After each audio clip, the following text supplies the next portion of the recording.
Chapitre 12, suite.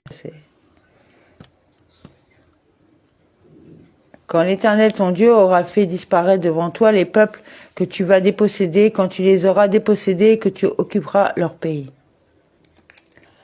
Prends garde de te fourvoyer sur leurs traces, après les avoir vus périr. Ne va pas t'enquérir de leur divinité et dire comment ces peuples servaient-ils leur Dieu. Je veux faire comme eux, moi aussi.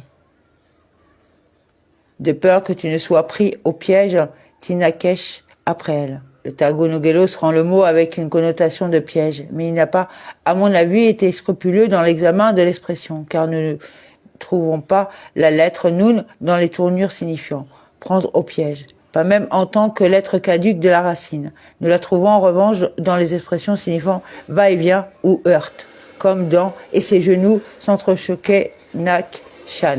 Daniel 5.6. Le mot Tinakesh doit lui aussi, à mon avis, compris dans le sens de peur que tu ne sois entraîné après elle à t'attacher à leur action.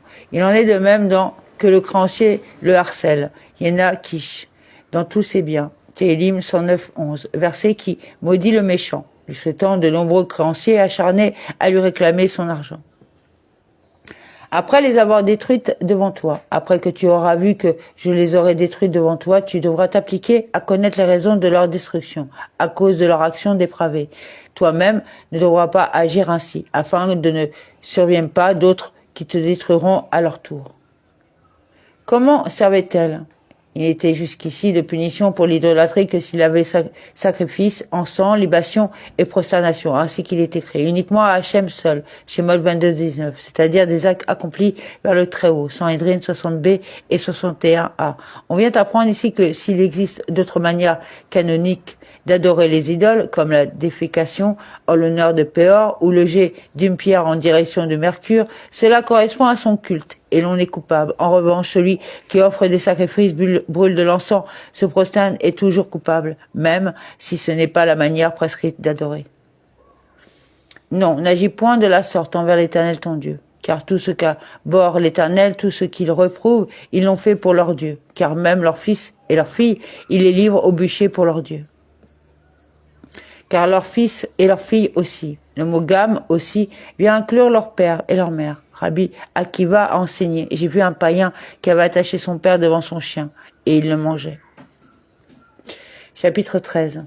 Tout ce que je vous prescris, observez-le exactement sans y rien ajouter, sans en retrancher rien. Toute la chose, ce qui est facile comme ce qui est difficile. Vous prendrez garde de faire. Pour stipuler ici une interdiction associée au commandement actif énuméré dans le contexte toutes les fois que le texte emploie l'expression « prends garde », c'est pour stipuler une interdiction, sous cette réserve que l'on ne condamne pas à la peine de malcoute celui qui a transgressé une interdiction liée à un commandement actif. Tu n'ajouteras pas sur elle, comme 5 paragraphes dans les Téphilines, 5 espèces dans le Lulav, 4 bénédictions dans la bénédiction des Kohanim, Sifri. S'il s'élève au milieu de toi un prophète ou un visionnaire t'offrant pour caution un signe ou un miracle, il donnera vers toi un signe dans le ciel, ainsi qu'il est écrit pour Gidon. Tu me feras un signe. Shoftim 6.17. Et plus loin, que le sexe soit donc sur la toison. Ibid verset 27.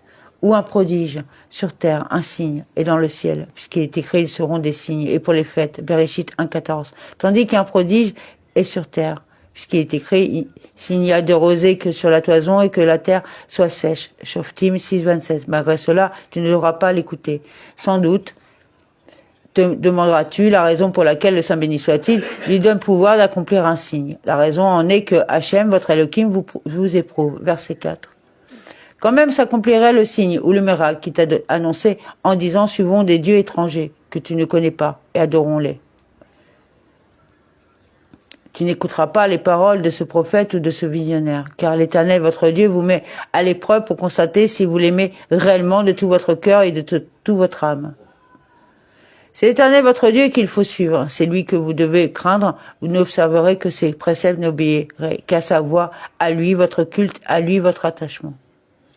Et ses mitzvot vous garderez, la Torah de Moshe Sifri, et sa voix vous écouterez, la voix des prophètes. Et lui, vous le servirez dans son sanctuaire, et à lui, vous vous attacherez. Attache-toi à sa manière de manifester de la bonté. Enterre les morts, rends visite aux malades, ainsi qu'il l'a fait le Saint béni soit-il, Sota 14a.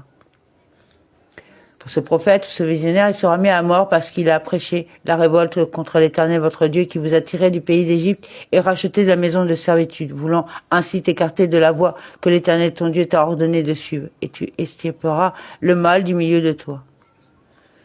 Révolte, Sarah.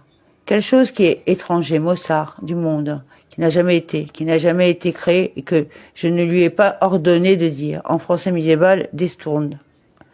Et qui t'a racheté, même s'il ne pouvait pas se prévaloir sur toi que de t'avoir racheté, cela suffirait. Si ton frère, l'enfant de ta mère, si ton fils ou ta fille, ta compagne ou l'ami de ton cœur vient secrètement te séduire en disant « Allons servir des dieux étrangers que toi ni tes pères n'avaient jamais connus ».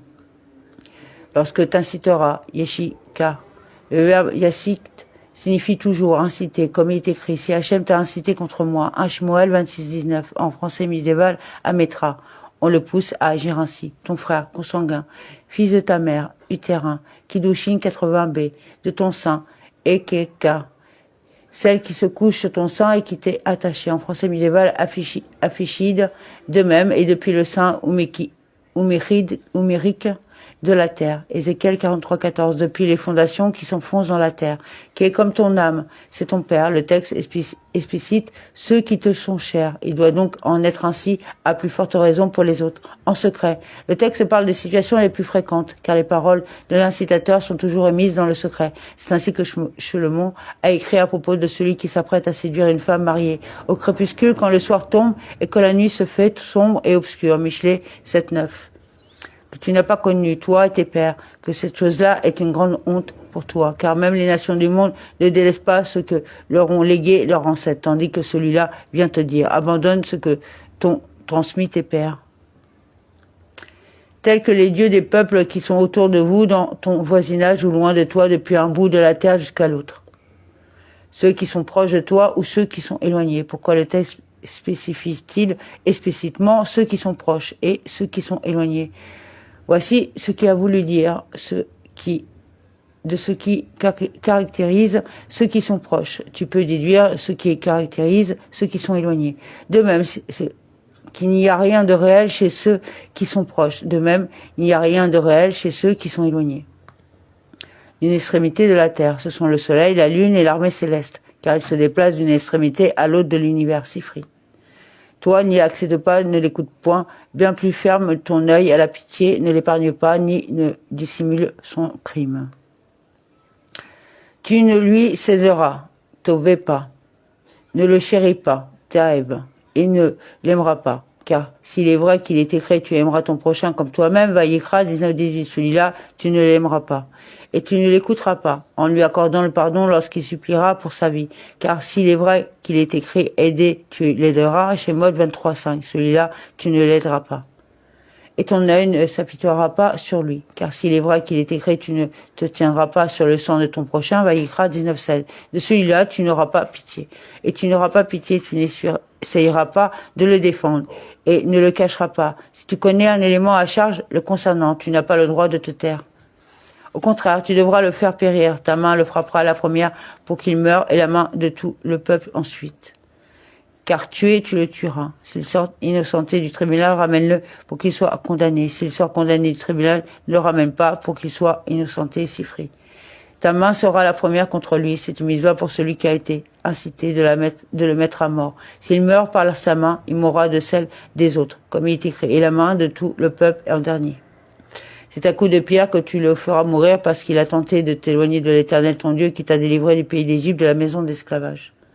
Et afin que tout Israël l'apprenne et tremble et que nul ne commette plus un tel méfait au milieu de vous. Si tu entends dire à l'égard de l'une des villes que l'Éternel ton Dieu te donnera pour y habiter. Pour y habiter à l'exclusion de Jérusalem qui n'a pas été donnée pour servir à l'habitation Sifri. Lorsque tu entendras des gens parler ainsi, sont sortis des hommes de perversion, etc. Que des hommes pervers nés dans ton sein ont égaré les habitants de cette ville en disant « Allons servons des dieux étrangers que vous ne connaissez point ». De perversion, Bélial, dépourvus de joug, Béliol, qui ont rejeté le joug de Hachem, des hommes et non des femmes, Sanhédrin 111b. les habitants de leur ville et non les habitants d'une autre ville. D'où l'enseignement. Une ville n'est traitée comme ville fourvoyée que si ce sont des hommes qui l'ont fourvoyée et si ceux qui l'ont fourvoyée en sont originaires. Tu feras une enquête examineras, tu l'informeras avec soin, et si le fait est avéré constant, si cette abomination a été commise au milieu de toi. Tu rechercheras, enquêteras, interrogeras bien, d'où l'on apprend en raison de la multiplicité des expressions qui existent 7 enquêtes. Ici, on en figure 3. Recherche, enquête et bien.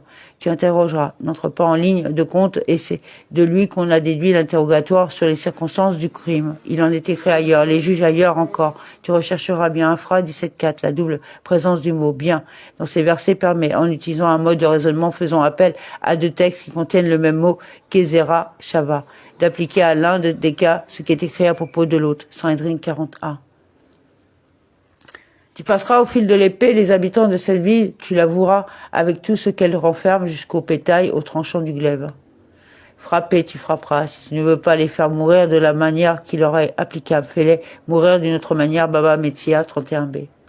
Tu en réuniras toutes les richesses au centre de la place et tu livreras au feu de la ville et tous ses biens sans réserve en l'honneur de l'Éternel ton Dieu. Elle restera une ruine éternelle, elle ne sera plus rebâtie.